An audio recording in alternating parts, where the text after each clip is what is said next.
Okay, so today we are going to be talking about my favorite magic systems. I personally am the type of reader that a magic system can really sell me on a book if it's not perfect in other ways. If the magic system is so cool, it'll carry me through. Here's a list of my favorite magic systems as of right now. First one on my list is going to be Mistborn by Brandon Sanderson. So the main one that I'm going to be focusing on is allomancy. It's based off the idea of metabolizing or burning metals. Mistings can only metabolize one metal and therefore access a single power of allomancy, and a Mistborn is one that can metabolize all the metals. Some examples of the metals that they can burn and how they affect you is burning iron gives you the ability to pull on certain objects, while steel can make you push the object away. Tin can heighten your senses, and pewter makes you stronger. You can also flare the metals, which would enhance them even more.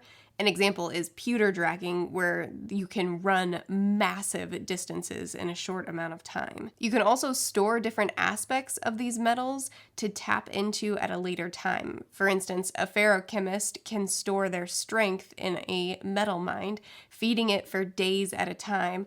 While they'll be weak for a few days, they can then tap into their strength later, making them superhumanly powerful for a period of time. They can also store aspects of the mind, such as memory, luck, determination, and more. But the magic does come with consequences. An example would be that while burning pewter in a battle, that would mean that you can sustain wounds in battle without losing stamina. If you run out of pewter and the wounds are too great, you can feel them instantly and even die from them. Another example with lower consequences is you can push against something much heavier than you and it would throw you backwards rather than moving the object. There's also the danger of running out of metals in a fight, which would be really bad. Burning the metals is instinctual, but using the abilities well is something that takes a lot of time and training, and it's something that we get to do with our main character. There are other levels to this magic as well, called feruchemy and hemalurgy, but I'm trying to keep this condensed and spoiler-free, so you can learn about those by reading the book. I also really love that it's so easy to understand, in my opinion. It's such a simple system that it's easy to wrap your head around, but it's also complex enough that there are so many layers to it and so many things that you can do with this magic to cause chaos and to rebuild a world. I love this magic. The next magic system on my list is the Wheel of Time. So all of the magic in this world stems from the one power. It's what makes time move and what everything stems from. From there, we have two forms of magic, one for men and one for women. saidin for men, saidar for women. For the men, they have to struggle with their power, and if they use it too much, it overwhelms them and can drive them insane. For women, they have to surrender to the flow to be able to guide it. This form has more dexterity, while the men's power is more of brute force. Women tend to have more control, but men have more power. There's also elemental factors to this magic, so a person can use any of the elements to create a different kind of weave, which is so cool. So a person can use any of the elements to create a different kind of weave. Imagine bringing together different strands of each element to create different patterns that create a unique spell, like fireballs or freezing someone or making them stop talking by taking the air from them. This is a basic bare bones explanation of the main component of the magic, but honestly, this is probably the biggest, most complex, and coolest magic system I've ever read, and to break down all the layers of it would take a lot of time. But I think that the magic of this world, the way it's broken, is so interesting, and the way it could potentially come together could potentially be so satisfying. Next series on my list is the Lightbringer series by Brent Weeks. I don't actually own these. I've only read the first 2 books at this point. So this magic is based on light and the ability to manifest light into a physical form. People can draft the light into themselves and can pull from the light spectrum to create certain colors. Certain people can only access certain colors in the light spectrum. They all have different substances to them, like red is a tar-like texture and blue is hard and angular. And they also all have an emotional effect on the user. Like someone who drafts red tends to have a hard time controlling their anger, and blue drafters tend to be analytical and almost OCD. An example is if you draft green, you can use that green Luxin to create armor around yourself because green is both hard and flexible. So in order to draft a color, they need a source. Like to draft green, you need to be around green grass or trees. So oftentimes they'll wear spectacles that are tinted with the color that they need to draft from. That way they can draft anywhere. They are limited to how much they can draft in a lifetime though. To break that amount, to draft too much, would break the halo of their eye and potentially drive them insane. The Prism is the one person that can draft from all colors and doesn't have any limit to how much he can draft.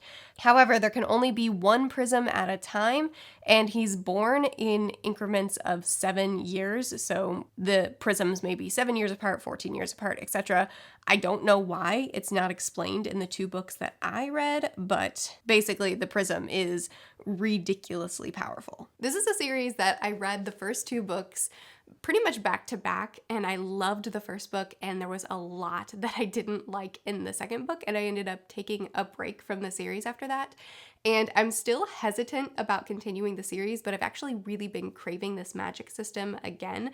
And so I don't know, I think I'm gonna pick up book 3 soon. I've been wanting to pick up book 3 soon, so I'll probably be diving back into the series again, pretty much only for this magic system, because that's the thing that keeps drawing me back, because there's a lot of character stuff that's frustrating me in the second book. I'm hoping that I'll be proven wrong, and in the next book I'm gonna fall back in love with the series. But the magic of this world just keeps drawing me back in. So I'm pretty sure I'm gonna go back to it. It's definitely one of the most complex, yet it's kind of like Mistborn. It's very simple and easy to wrap your head around, but the more you dig into it, the more complex it becomes, and there's so much that you can do within this world, and there's so many things that you can create through this magic that just makes it so interesting as a reader. Next book I'm going to talk about is The Name of the Wind. So there are several types of magic systems in this world, but I'm going to focus on sympathy.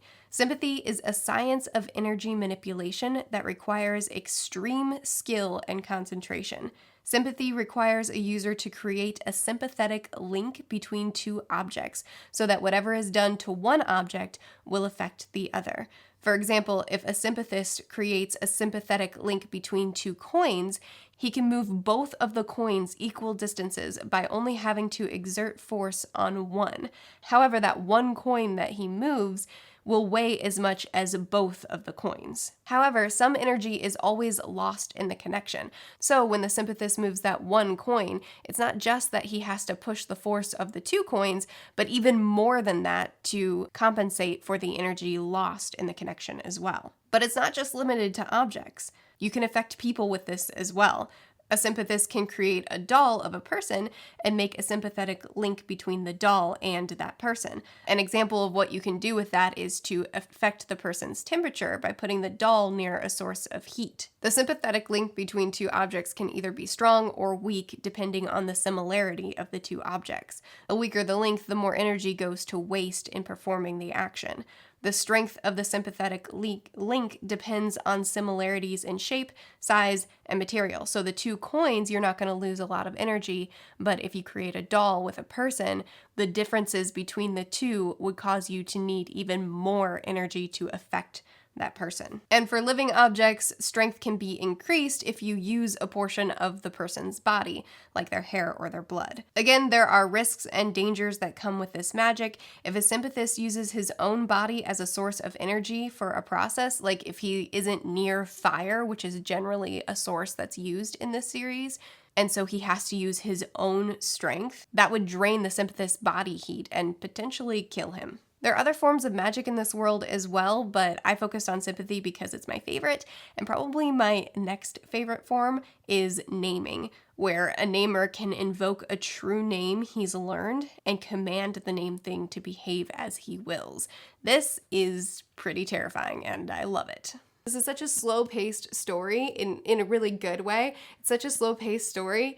And when the action comes about and we get to see Sympathy really shine, it's some of the best parts of the books. The last series that I'm going to talk about on this list is a manga, and that is Death Note. So this is honestly one of the coolest stories I've ever read, especially the first 6 volumes.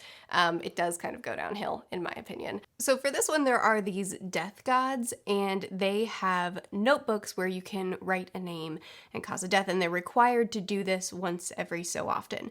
But the book kicks off with this one death god who is bored, and so he just drops his notebook in the human world, and our protagonist picks it up. So the Death Note itself, which is a black notebook with instructions known as the rules of the Death Note, are written inside, and when used correctly, it allows anyone to commit a murder, and all they have to know is the victim's name and face. And this story is about our main character who finds the Death Note, reads the instructions, and decides to start killing off bad people. But as you might expect, the power affects him, and we go from there. This is not the kind of story that you would really expect to be on this list, and true, maybe it doesn't actually belong here, but I honestly can't make myself cut this part of the video because I love this story so much. It's one of the coolest stories in plot and execution and characters, minus that we'll pretend it ended after volume 6. So yeah, it did go downhill a little bit, but honestly, the concept of this is one of my favorites, and while it's not this complex magic system like I would normally put on this list, I can't make myself leave it off because I just love it so much. Anyway, those are some of my favorite magic systems. I'm really curious to hear what some of your favorite magic systems are, if there are some series that I should be reading because of the amazing magic, let me know. Be sure to chat with me more about it in the comments. I post videos every Sunday, Tuesday, Thursday, and Saturday. I'll see you guys again soon.